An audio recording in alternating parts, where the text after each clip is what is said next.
We begin a new message series over the next couple of weeks called Resetting Your Life. I think all of us at one time or another feel like we need to do a reset with our life, a kind of a do-over, if you would. Mistakes that we made, judgments that we had that perhaps looking back in hindsight we wish would have maybe chose differently. We all want to do a reset in our life in some way.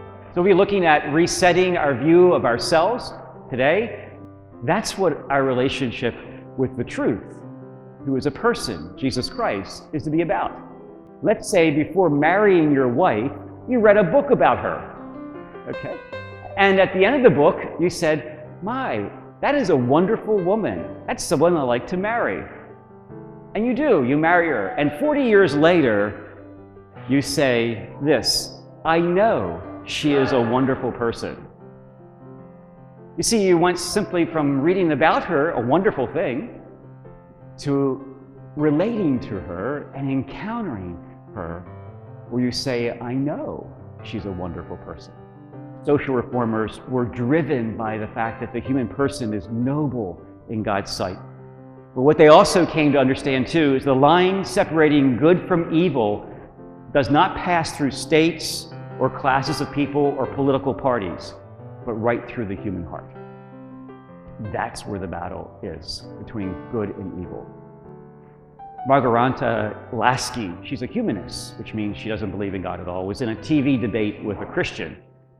And she said this at one point in the debate. She says, what I envy most about you Christians is forgiveness. I have no one to forgive me. Jesus Christ was crucified for all of us because of the worth of every single human being.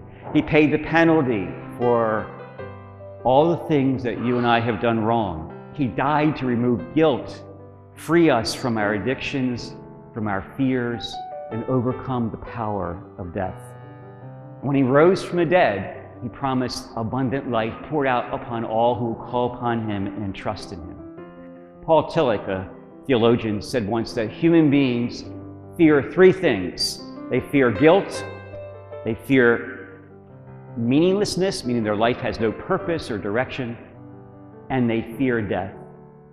And then he went on to say, Jesus Christ meets all three fears and conquers them when he says, I am the way and the truth and the life.